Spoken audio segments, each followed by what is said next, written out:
ang mga pinakamainit na balita ngayong tanghali. Pagkor, sisikaping masunod ang timeline ni Pangulong Bongbong Marcos sa total pogo ban. Labor Department tututok naman sa mawawala ng trabaho. Nasa 150 kabahayan nalubog sa baha sa Parañaque. Lase sa ilang LGU sa Metro Manila, kanselado. Nasa likod ng pekeng PBBM video, huhubaran ng maskara ayon sa ilang mga opisyal. Sa Today in Metro, babae patay sa sunog sa Caloocan. Sa MBC TV correspondents, negosyante patay sa pamamaril ng mismong bodyguard sa Bacolod. Sa MBC TV Sports, Strong Group Athletics itinanghal na kampiyon sa Jones Cup. At sa Showbiz Spotted, black and white poster ng concert ni Gary V trending. Hirit ng singer, I'm very much alive.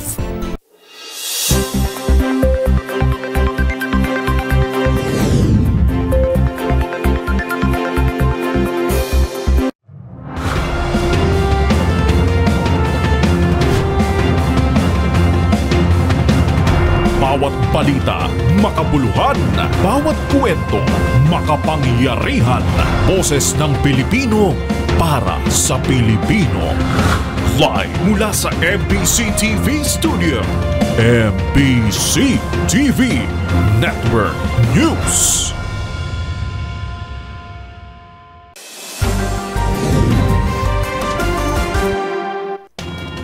Pilipinas, una sa ating mga balita, nalubog sa baha ang nasa 150 kabahayan sa lungsod ng Parañaque dahil sa walang tigil na pag-ulan kahapon. Ang taas ng baha agad umabot hanggang balikat, bagay na isinisisi rin ng mga residente sa mga baradong kanal. Ang mga detalye ihahatid ni Giselle Ricafort. 150 kabahayan sa Barangay San Antonio, Valley 8 sa Parañaque City ang nalubog sa hanggang balikat na baha kahapon. Dahil yan sa walang tigil na pag-ulan kagabi na nagpaapaw naman sa mababaw at barado sa basurang creek sa lugar. Ayon kay Eva Raquel, Pangulo ng Creekside 2 Neighborhood Association, mahigit 1 dekada ng perwisyo sa kanila ang mataas na pagbaha tuwing umuulan. Nakadalawang bahay. Kagabi mo? Bababa, pangalawa mataas. Hanggang lagpas po ba ng balikat? Dito. Ah, balikat nga po. Dahil po, bakit po bumabaha ng ganun dito? Di talagang pag tag-ulan talagang bumabaha talaga dito, mataas. Oo. Wala pa nga, hanggang dito minsan yan. Ito. Bagamat meron daw evacuation centers, mas pinipili nilang manatili sa kani-kanilang mga bahay kapag baha dahil uso raw ang mga nananalisi doon. Kung noon naman ay agad daw bumababa sa kanila mga taga-barangay para mag-abot ng tulong, ngayon ay napapatanong na sila kung mahal pa ba sila ng mga lokal na opisyal. Hindi namin alam kung mahal ba kami ng mga Pilipino, may katungkulan dito na mas mataas. Is dapat yan ang alalay sila sa amin eh. Yun ang inaasahan namin, yung tulong nila. Para sa MBC TV Network News, Giselle Ricafort, una sa Pilipinas, una sa Pilipino.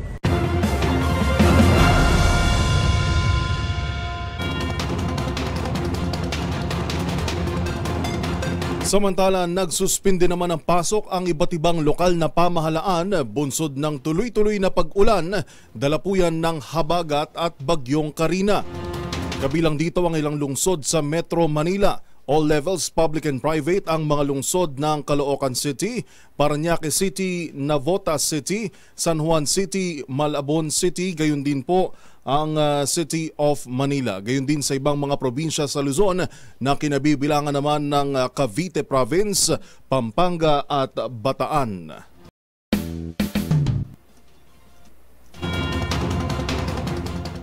Samantala, kanselado naman ang nasa 20 mga flight sa Ninoy Aquino International Airport dahil sa masamang kalagayan ng panahon. Kabilang dyan ang mga biyahe ng PAL Express na may biyaheng patungo at pabalik sa Basco, Tuguegarao at Busuanga. Gayon din ang mga biyahe ng Cebu Pacific na lilipad patungo at pabalik ng Tuguegarao at Lawag. Kanselado rin ang ilang mga biyahe ng Shenzhen Airlines, Zebgo at Air Swift.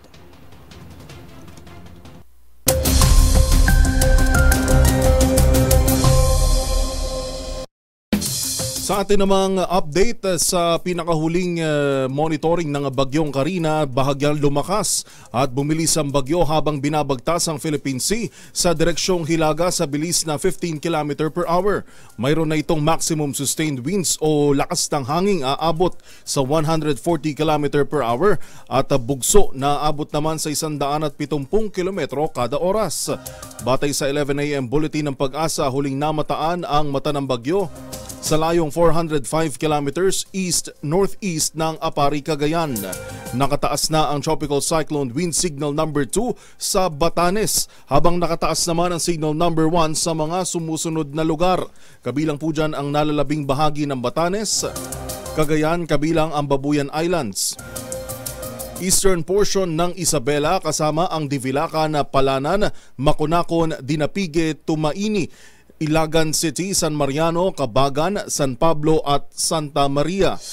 Kabilang din po sa nakataas sa signal number 1 ang northern portion ng Apayao, northern portion ng Ilocos Norte, northern portion ng Aurora, kabilang ang Dilasag at Kasiguran, Polillo Islands, Calaguas Islands at northern portion ng Catanduanes. Samantala, pinalalakas din ng bagyong Karina ang bugso ng hanging habagat na siyang magdudulot ng katamtaman hanggang sa malalakas na pagulan sa mga baybayin ng western section ng Luzon. Kabilang dyan ang Calabarzon, Mimaropa, Bicol Region at Metro Manila. Lalakas palalo si Karina na tinatayang magla-landfall sa Taiwan bukas ng gabi o Huwebes ng umaga bago tuluyang lumabas ng Philippine Area of Responsibility.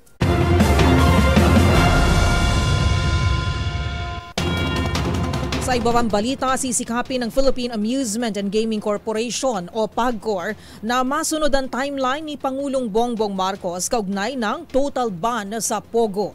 Kasama rin sa mga pinag-aaralan ng ahensya ang posibleng pagbawi sa mga permit na iginawad sa mga business process outsourcing na nagsisilbing customer service line ng mga Pogo. Pakinggan natin ang ulat ni Kyle Bulyas. Nakahandang tumalima ang Philippine Amusement and Gaming Corporation sa direktiba ni Pangulong Bongbong Marcos na siyurin at ipatigil na ang lahat ng operasyon ng Philippine Offshore Gaming Operators o POGO sa buong bansa, legal man o hindi. Sa panayam ng DZRH kay PAGCOR Chairman Alejandro Tenco, sinabi nitong sisikapin nilang magawa ang utos ng Pangulo na maalis na ang mga POGO sa bansa bago matapos ang taong 2024. Meron po tayong mga dapat din pag-aralan. Meron po kasing mga legal na mga may lisensya sa pangkasalukuyan, yun ang titingnan natin kung yung ba'y kasama dun kaagad sa nasasabing wala ng POGO by 2025, January 1, effectively, ano po? Bukod dito, sinabi ni Tenco na tinitignan din nila kung kasama rin ba sa aalisin ng mga binigyan nila ng lisensya na nasa ilalim ng Special BPO o Business Process Outsourcing. Paliwanag ni Tenco, bagamat hindi sila kasama sa operasyon ng POGO sa bansa, sila anya ang mga nagsisilbing customer service agent para naman sa mga gaming company sa Amerika, Canada at Europa. Sa kabuuan, hindi umano bababa sa 40,000 mga POGO worker ang mawawala ng trabaho sa total ban ng POGO sa Pilipinas. Kahapon nga ay idineklara na ni Pangulong Bongbong Marcos sa kanyang ikatlong State of the Nation address na lahat ng POGO sa bansa ay ipinagbabawal na. Para sa MBC TV Network News, ako si Kyle Bulyas, una sa Pilipinas, una sa Pilipino. Sa kaugnay na balita, tututukan naman ng Department of Labor and Employment o DOLE ang mga mawawala ng trabaho sa oras na itigil na ang operasyon ng mga POGO sa bansa. Ang mga detalye alamin sa report ni Rovic Manuel. Tututukan ng Department of Labor and Employment o DOLE ang mga mawawalan ng trabaho sa total ban ng Philippine Offshore Gaming Operators o POGO sa buong Pilipinas. Alinsunod ito sa ginawang anunsyo ni Pangulong Bongbong Marcos sa kaniyang State of the Nation address kahapon. Effective today, all POGOs are banned.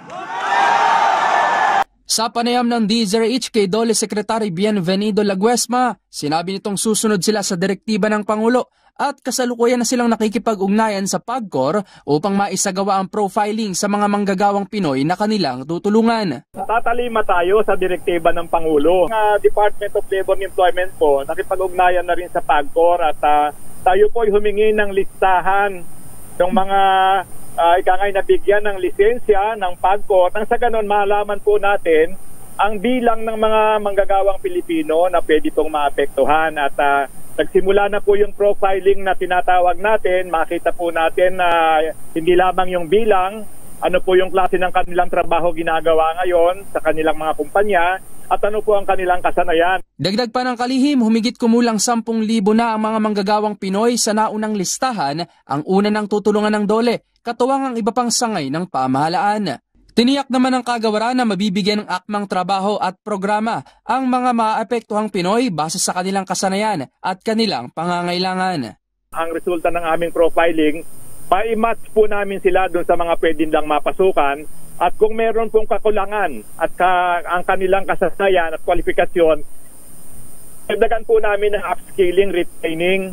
Habang sila po yung nagte-training naman, ay pwede po rin namin silang mapagkalooban ng temporary emergency assistance, nang sa ganun ay yung pong kanilang pangangailangan sa araw-araw matugunan din. Para sa MBC TV Network News, ito si Rovic Manuel, una sa Pilipinas, una sa Pilipino.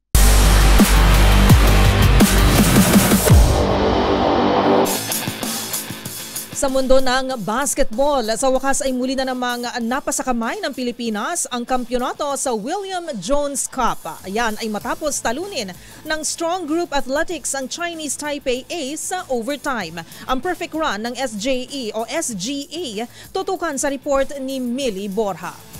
Matagumpay na nakuha ng Strong Group Athletics ang kampyonato sa 43rd William Jones Cup. Tinalo ng Pilipinas ang Chinese Taipei A sa pamamagitan ng overtime 83-79. Nakuha ng SGA ang titulo ng walang kahit isang talo sa naging 8 laro nito. Sa final period, naipasok ni Kiefer Ravena ang 3-point shot with 13.2 seconds remaining in the game para makuha ang 73-71 advantage. Pero hindi ito hinayaan ng Chinese Taipei with Brandon Gilbeck tying the game, forcing an overtime. Bagamat naging matindi ang depensa ng parehong kupunan, tuluyan ng sinelyuhan ng Pilipinas ang laro with Chris McCullough. Ito ang unang titulo ng Strong Group mula nang mag-first runner-up sa Dubai International Championships noong Enero. Top scorer para sa SGA si Tawan AG with 21 points, 9 rebounds, 3 assists, 2 steals, and 1 block. Habang nakapagtala naman si DJ Ferrer ng 15 points at 40 naman mula kay RJ Abarientos. Ito na ang ikapitong team na nakapag-uwi ng Jones Cup title sa Pilipinas na ang huli pa noong 2019. Para sa MBC TV Network News, ito si Millie Borja, una sa Pilipinas, una sa Pilipino.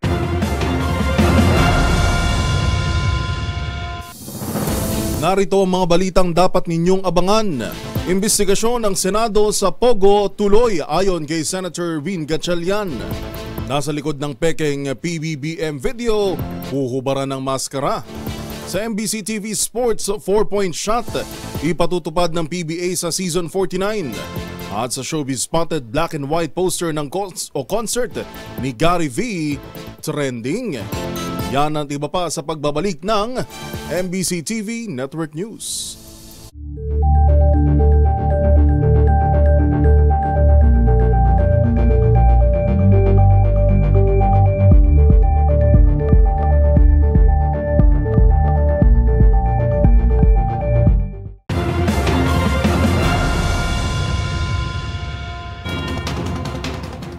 Hindi titigil ang investigasyon ng Senado sa mga operasyon ng Philippine Offshore Gaming Operators o mas kilala bilang POGO sa bansa. Kahit pa naglabas na ng direktiba kahapon sa kanyang State of the Nation address o SONA, si Pangulong Bongbong Marcos ng total ban laban dito. Ayon kay Senator Win Gatchalian, hindi ito matatapos hanggat nagtatago pa rin ang mga sangkot sa iligal na operasyon nito. Magbabalita si Raymond Dadpaas. Ipagpapatuloy ng Senado ang investigasyon hinggil sa operasyon ng mga Philippine Offshore Gaming Operators sa bansa. Ito ay sa kabila ng kautusan ni Pangulong Bongbong Marcos na ipatigil ng operasyon ng POGO at tinaningan sila hanggang buwan na lamang ng Disyembre 2024. Ayon kay Senador Sherwin Gatchalian, kailangan nilang ituloy ang investigasyon dahil hindi pa nahahanap ang mga isinasangkot sa POGO. Kinabibilangan ito ni suspended Bamban Tarlac Mayor Alice Goo, director dati ng DLRC na si Dennis Cunanan at iba pang miyembro ng pamilya Goo. Sinabi ni Gatchalian na mahalagang magkaroon ng closure ang sinimulan ng investigasyon ng Senado sa POGO. Ito ay sa Senate Committee on Women and Children na pinamumunuan ni Senador Risa Hontiveros. Nakatakdang pagpapatuloy ng hearing ng komite sa July 29. Kapwa nagpahayag ng kasiyahan sina Gatchalian at Hontiveros sa pagban ng Pangulo sa Pogo dahil hindi umano nasayang ang kanilang pagod kasama ng iba pang mga ahensya ng pamahalaan gaya ng Presidential Anti-Organized Crime Commission, ang Philippine National Police, Bureau of Immigration at iba pa. Nauna nang nagpahayag ng suportang mga senador sa pagban ng Pangulo sa Pogo. Para kay Senador Joel Villanueva, tama lang ang naging desisyon ng Pangulo dahil sa mga krimen na kakambal ng mga pogo sa bansa. Maliban sa pogo ay dapat ding ipagbawal ang lahat ng uri ng mga online gambling. Para sa MBC TV Network News, ito si Raymond Advaz, una sa Pilipinas, una sa Pilipino.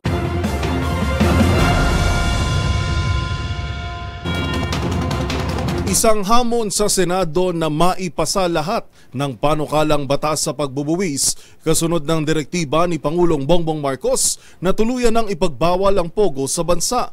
Ayon sa isang kongresista, hindi dapat madamay sa total ban ang operasyon ng mga Internet Gaming Licenses o IGL o yun pong mga dating pogo.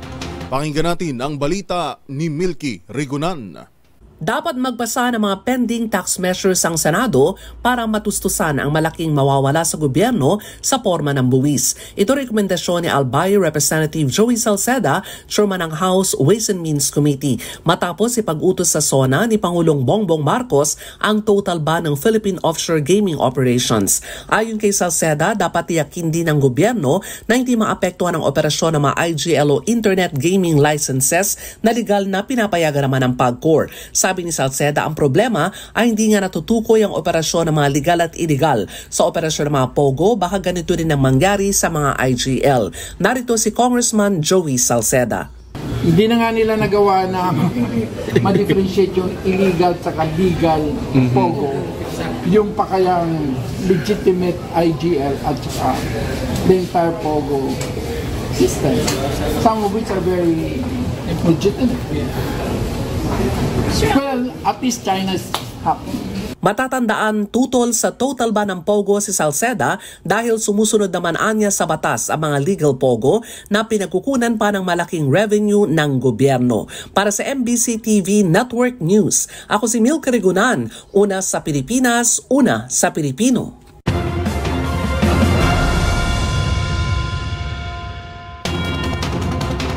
Samantala, kumpiyansa naman ang Presidential Anti-Organized Crime Commission o PAOK na mahuhubaran na ng maskara ang mga boss ng mga iligal na pogo sa bansa. Paliwanag ng komisyon, tumatakbo na ang listahan ng mga pangalan sa kanilang database para mahuli ang mga nagtatrabaho sa pogos. Nagbabalik si Giselle Ricafort.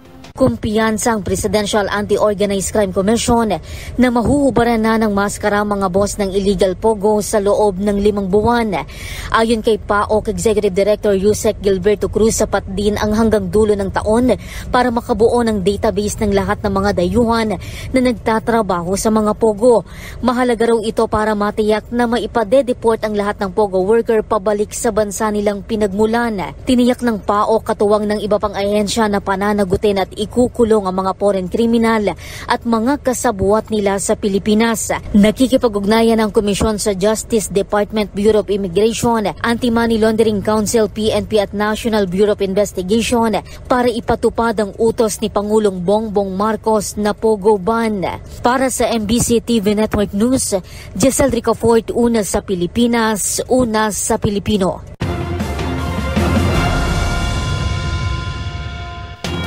Tinutugis na rin ng mga otoridad ang may pakana sa likod ng kumakalat na umano'y peke at malisyosong video ni Pangulong Bongbong Marcos.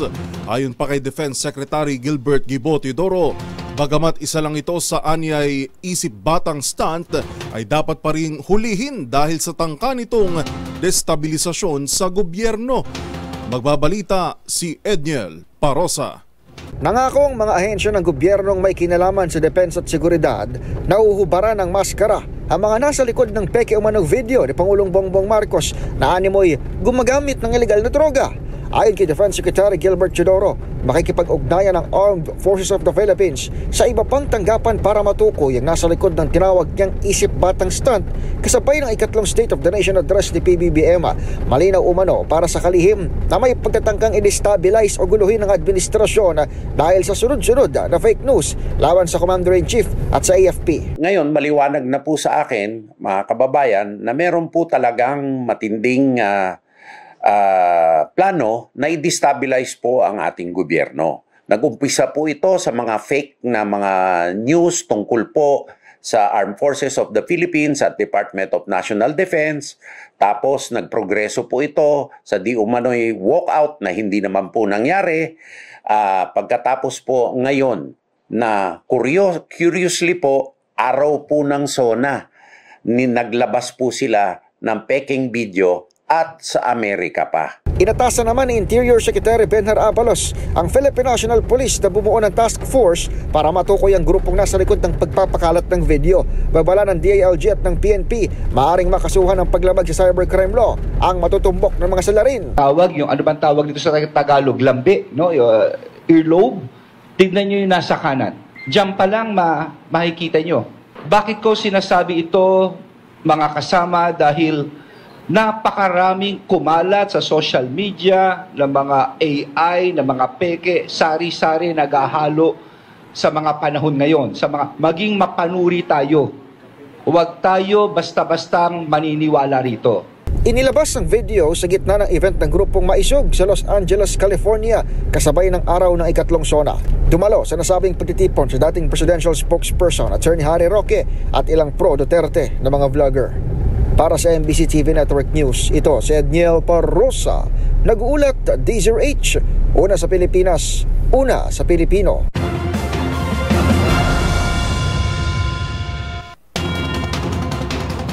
Kasabay naman ang pagdiriwang ng ika-160th na anniversary ng pagsilang kay Apolinario Mabini, hinamon ni Pangulong Bongbong Marcos sa mga kabataan na gawing inspirasyon ang bayani para magsumikap sa buhay. Ayon sa Presidente, dapat pamarisan ang ipinamalas na husay at pagmamahal ni Mabini para sa bayan sa kabila ng kahirapan at kapansanan. Narito ang ulat ni Leth Narciso. Pinangunahan ni Pangulong Ferdinand Marcos Jr. ang pagdiriwang ng ika-160 anibersaryo ng kapanganakan ni Apolinario Mabini. Nag-alay ng bulaklak ang Pangulo sa bantayog ng bayani sa Mabini Shrine sa Tanawan City, Batangas. Sa kanyang talumpati sa okasyon, inalala ni Pangulong Marcos ang makabuluhang buhay ng tinaguriang dakilang paralitiko at utak ng himagsikan. Bagamat lumaki sa hirap, pinunaan niya ni Mabini ang mga kakulangan sa material na yaman sa pamagitan ng tiyaga, determinasyon at katalinuhan. Hindi rin anya naging sagabal ang kapansanan nito sa hangaring ipaglaban ang kawalang katarungan, pang-aabuso at pang-aapi sa mga kapwa Pilipino. Kaya naman ang hamon ng Pangulo sa mga kabataang Pilipino, gawing inspirasyon at halimbawa ang buhay ni Apolinario Mabini para magpunyagi sa buhay. Naway higit sa maunawaan ng mga nakakabatang henerasyon ang kanyang mga pilosopiyang pampolitika at panlipunan upang sila ay mahikayat na mag-ambag sa pagsulong ng ating bansa. Si Mabini ay nagpatunay sa kaisipan na ang bawat isa sa atin ay may kakayahang gumawa ng pagbabago at tumahak sa sariling landas tungo sa tagumpay, sa kabila ng iniindang kalagayan o anumang pagsubok. Pagkatapos ng programa, nilibot rin ni PBBM ang museo ni Mabini na nagtatampok ng buhay nito mula pagkabata, kanyang pakikibaka at mga ambag sa kasaysayan ng Pilipinas. Para sa MBC TV Network News, ito si Leth Narciso, una sa Pilipinas, una sa Pilipino.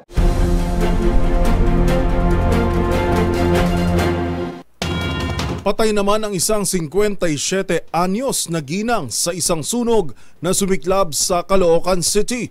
Ayon sa mga nakasaksi, nakalabas na umano ang biktima ngunit bumalik sa loob para magsalba ng gamit bago ito mahulog at hindi makalabas pa ng buhay.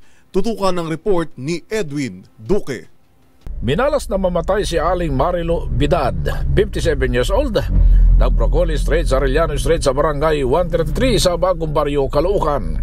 Ayon kay Caloocan Bureau of Protection Inspector Tudla, namatay sa suffocate ang biktima, makarang din ang magawang makalabas pa ng kanyang bahay.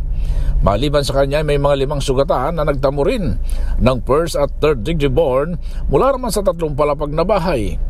Nakalabas pa muna ang biktima pero bumalik dahil isinalbang kagamitan mula naman sa 3rd floor pero nasa 2nd floor pa lamang ito nang bumagsak at madagana ng matigas na bagay. Bagamat nasa first alarm lamang ang sunog na nagsimula pasado alas 4 ng umaga, pero umabot ng 250,000 pesos ang pinsala. Ilan sa kasama nito sa barangay na street sweeper ang nagsabing kandila umanong dahilan ng sunog na kanilang ginagamit dahil wala naman daw silang linya ng kuryente.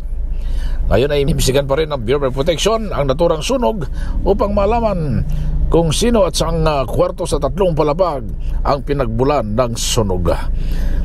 Para sa MBC TV Network News, ako si Edwin Duque, una sa Pilipinas, una sa Pilipino.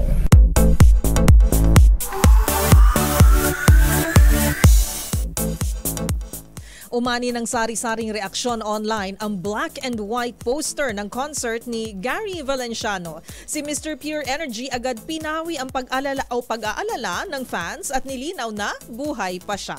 Ang komento ng netizen sa tugon ng singer tinutukan sa Showbiz Report na ito.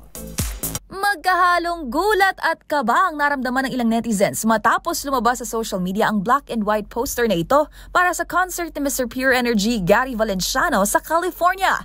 Sa comment section ng viral post, marami ang ika nga nila'y nawaw mali dahil dito. Sa inang ilan, kinabahan talaga sila pagka-scroll. Ba't naman daw kasi ganun yung kulay? Kadalasan kasing ginagamit ang black and white na larawan tuwing mag-aanunsyo sa pagpanaw ng isang tao. May isa namang siya na raw ang nag-adjust at gumawa ng panibagong version. Habang may iba ring nagpaliwanag pang, paano ba naman kasi linyang heartfelt at yung The Point Church ang una nilang nabasa. Matapos naman itong umani ng sari-saring reaksyon online, agad ding naglabas ng pahayag si Gary V at pinawi ang pangamba ng followers. Paglilinaw ng iconic singer, I am very much alive, kung kaya't chill na raw ang lahat. Dagdag pa nito, very excited na siyang magtanghal kasama ang anak na si Gav. Kung matatandaan, minsan ding napagkamalang pumanaw ang isa ring singer na si Ice Sigera dahil din sa black and white photo, kung saan diretsa nitong humirit ng, kalma lang kayo guys, buhay pa ako.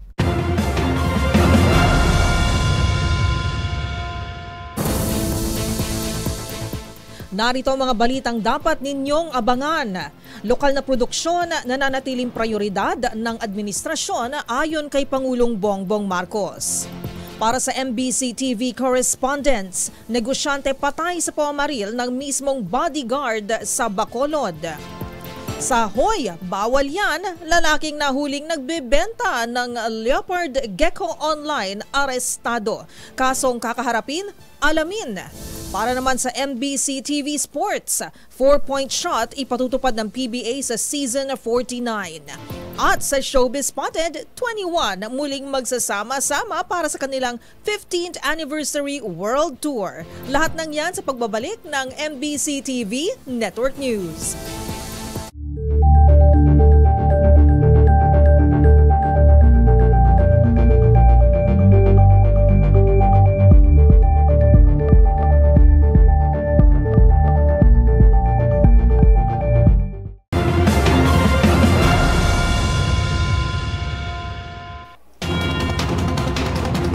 Sa pagpapatuloy ng ating balitaan, nananatiling prioridad ng administrasyon ni Pangulong BBM ang lokal na produksyon.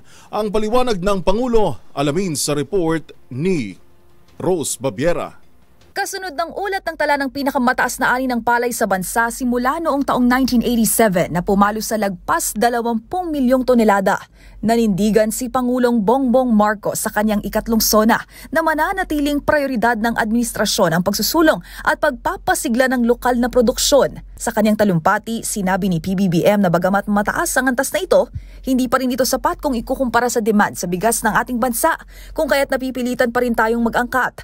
At sa layong puna ng pagkukulang na ito, nangako ang Pangulo na ipaprioridad ng gobyerno ang pagpapasigla ng lokal na produksyon. Kakibat niya ng pamamahagi ng pamahalaan ng mga binhi at pataba sa mga magsasaka, pati na rin ng iba't ibang kagamitan at makinaryang pangsaka para mapabilis ang antas ng produksyon ng mga lokal na produkto. Ayon sa tala, higit 100 milyong kilo ng mga sari-saring binhi, suwi at pataba ang naipamahagi na sa mga magsasaka at inaasahang magpapatuloy pa ito kasabay ng programang pamamahagi ng titulo. Dagdag pa ng punong ehekutibo, 1,200 kilometrong farm-to-market roads ang inaasahang matatapos ngayong taon para mas mapabilis ang pag-transport ng mga produkto sa mga pamilihan ng hindi nakukompromiso ang kalidad ng mga ito.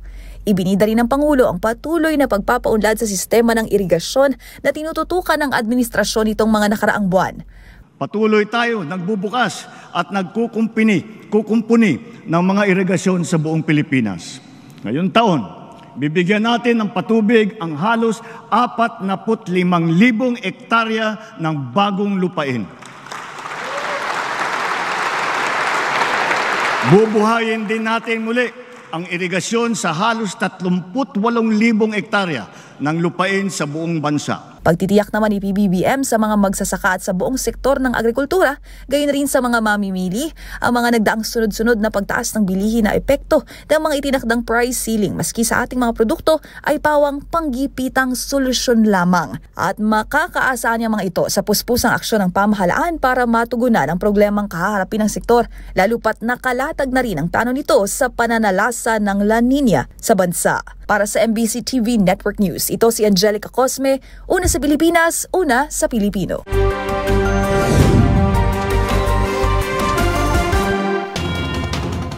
Maraming salamat, Angelica Cosme, para sa report na yan. Samantala, patay ang isang negosyante sa Bacolod City matapos barilin ng mismo nitong bodyguard. Yan at ang iba pang mga rumarabidong balita mula sa probinsya. Hatid ng iba't ibang istasyon sa ilalim ng MBC Media Group.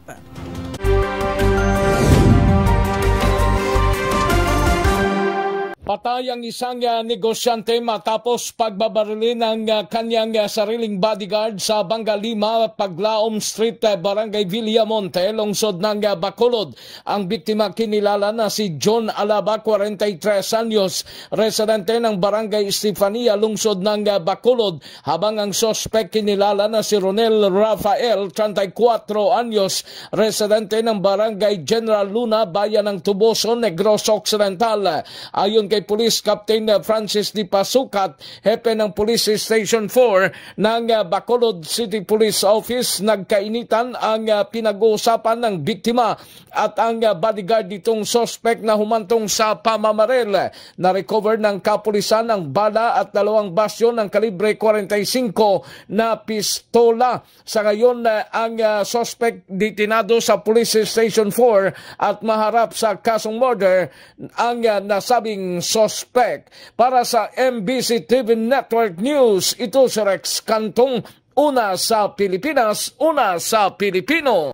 Balita mula sa lalawigan ng Kalinga. Kinumpiska ng mga operatiba ng Kalinga PNP at iba pang alagad na batas ang higit 37 milyong pisong halaga ng ilegal na droga, sabay na pagkakadakip ng 3 drug personalities sa isang linggong anti-criminality law enforcement operation sa lalawigan ng Kalinga. Ayon kay Police Colonel Gilbert Fatiig, Provincial Director ng Kalinga PNP, winasak ng mga operating troops ang 20 plantation ng marijuana na may sukat na higit 13,000 metro kadrado. Nagresulta ito sa pagkakasira ng 178,150 piraso ng fully grown marijuana plants, 750 seedlings, at 11 gramo ng tuyong dahon na marijuana. Gema walang natiklong marijuana cultivator sa mga naturang operasyon. Samantala 3 street-level individual drug personalities naman ang natimbog sa bypass operation at isa naman sa implementasyon ng search warrant na nagresulta sa pagkakasamsam ng 10.3 gramo ng shabu. Sa kabilang dako, 11 marijuana bricks na nagkakalaga ng 1.3 milyong pisong na-recover ng mga police personnel sa isinagawang anti-criminality checkpoint sa Pasig, Kalinga. Para sa MBC TV Network News, ito si Romy Gonzalez, una sa Pilipinas, una sa Pilipino. Malugod na tinanggap ng 10th Infantry Aguila Division ng Philippine Army si Major General Romil Telo, ang Philippine Army Inspector General, at ang kanyang pangkat sa Camp General Manuel T. Yan Sr. sa Mawab, Davao de Oro noong Hulyo 22, 2024. Ang pagbisitang ito, minarkahan ang taon ng pagkalahatang inspeksyon ng Aguila Division, isang pangunahing inisyatiba na naglalayong suriin ang pagkalahatang kahandaan at pagganap ng dibisyon. Sa kanyang talumpati sa mga tropa, binigyan diin ni Major General Tilio ang kahalagan ng pagsusuri ng mga tauhan at kahandaan sa pagpapatakbo upang matiyak ang pinakamataas na pagganap ng Army. Binigyan din niya ang kahalagahan ng pagkakaisa sa loob ng hanay. Higit pa rito, pinuri niya ang 10th Infantry Division para sa mga natatanging kontribusyon nito sa napapanatiling kapayapaan at pag-unlad na kinikilala ito bilang isang modelo para sa mga strategic ng hakbangin sa loob ng Philippine Army. Samantala, ang tungkulin ng Philippine Army Inspector General ay sumasaklaw sa isang komprehensibong pagsusuri ng mga ulat na nauukol sa kahandaan sa pagpapatakbo, pagganap sa misyon, pamamahala na mapagkukunan, katayuan sa pamuno at pamamahala, moral at kapakanan, disiplina at batas at kaayusan. Habang ang mga natuklasan sa inspeksyon na ito ay gagamitin upang mairekomenda ng mga estratehiya para sa patuloy na pagpapabuti sa loob ng 10th Infantry Division. Para sa MBC TV Network News, ito si June Suter. Una sa Pilipinas, una sa Pilipino. Balita mula sa Bangsamoro Region, MG sa Cotabato City, ito ay upang ipahayag kaugnay sa panawagan nilang Respect Barm Autonomy, a call for Bangsamoro unity and non-interference in Bangsamoro affairs. Sa kalatas na ipinasa ng CSO-MMG, binigyang diin nila ang tinaguriang umano'y pangingialam ni Governor Rinaldo Tamayo Jr. sa upcoming parliamentary election sa BARM. Ang reaksyon ng grupo ay batay umano sa pahayag ng gobernador sa isang meeting that Governor Tamayo declared that there will be reshuffling in the BARM and even the Chief Minister will be replaced. Bilang reaksyon sa magitan ng pahayag na ito, nagsalita naman sina CSO-MMG spokesperson Datuan Magon at Bangsamoro Center for Just Peace Chief Abdul Basit Benito. Kung sakali umanong mangyayari ito, ang Bangsamoro people at ang CSO Movement for Moral Governance sa BARM region ay labis na nalulungkot sa itinuturing nilang dangerous proposition. Ito mano'y isang uri ng sistema ng divide and rule tactic na magdudulot ng consequences na makakapekto sa regional autonomy at sa hinuhubog pang peace process. Panawagan nila sa Pangulong Marcos Jr. na tutukan ang nagpapatuloy pang crucial na kalagayan ng peace process sa pagitan ng Philippine government at ng MILF BARM government of the day.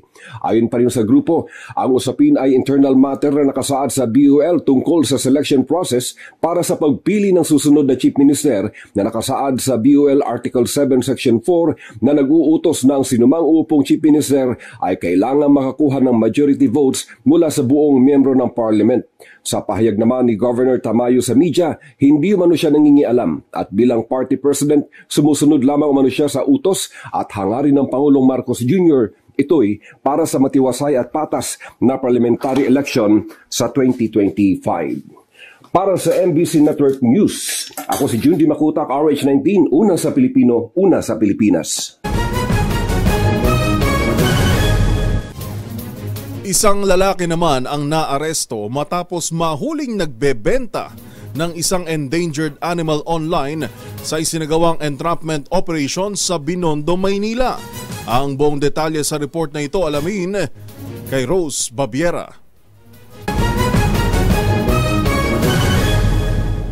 Arestado ang isang 29 na lalaki sa ilegal na pagbebenta ng isang leopard gecko online. Sa isang cyber patrolling na isinagawa ng Northern District Anti-Cybercrime Team o NDAC na pag-alaman na sa isang Facebook group, isinasagawa ni alias Kevin ang transaksyon ng pagbebenta ng wildlife species. At sa entrapment operation sa Maynila na isinagawa ng NDAC, katulong ang pulisya at Department of Environment and Natural Resources o DENR ay nahuli ang lalaki. Ang wildlife trade ay itunuturing na banta sa kalikasan at sa biodiversity ng bansa. Ang suspect ay haharap sa kasong paglabag sa Section 27 ng nasabing batas na nagbabawal sa pagbebenta ng mga nanganganib na uri ng hayop at maaaring patawan ng pagkakakulong na 6 na buwan hanggang 1 taon at multa na hindi bababa sa 10,000 pesos at hindi hihigit sa 100,000 pesos. Maaari namang pagkakakulong at multa ang ipataw sa may sala depende sa desisyon ng korte.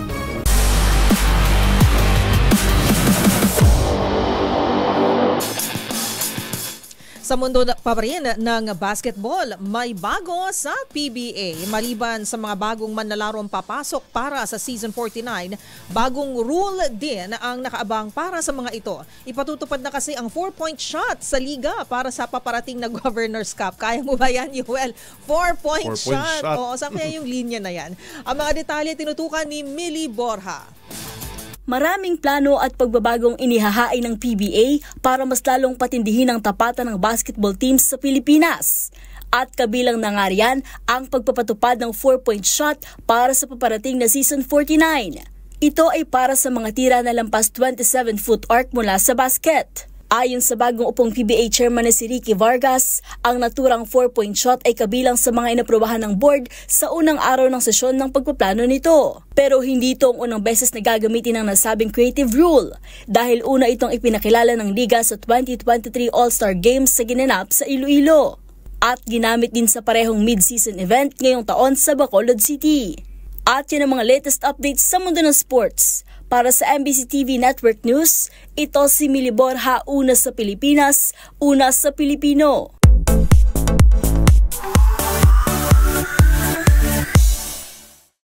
Back is real naman para sa iconic K-pop girl group na 2NE1.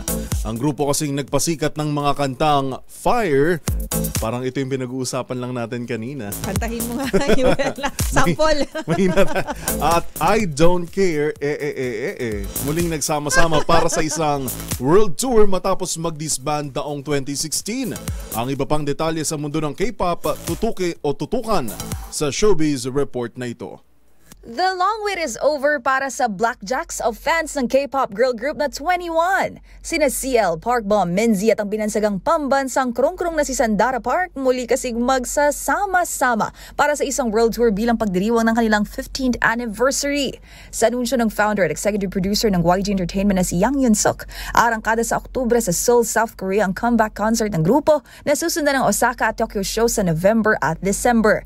Habang next year, 2025, doon ay inaasahang magpapasiklab sa iba't ibang panig ng mundo ang K-pop sensation.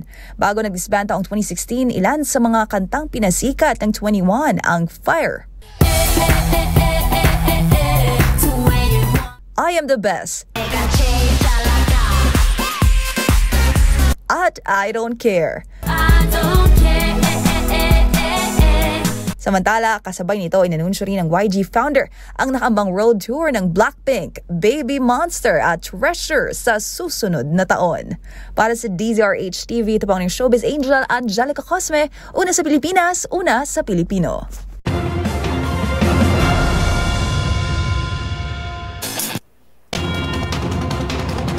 Ingat-ingat pa rin ho sa lahat ng atin pong mga kababayan, lalo na po sa mga motorista na lalakad ngayon miski dahil pabugso-bugso pa rin po mga pagulan. At hindi lang yan, may kasama pang hangin. Hangin, malakas na hangin. So sa mga kababayan natin na naipit na rin sa traffic, mas mainam na rin yan. Huwag pong magmamadali, keep a safe distance sa sasakyan po na sa inyong harap dahil madulas po ang mga kalsada.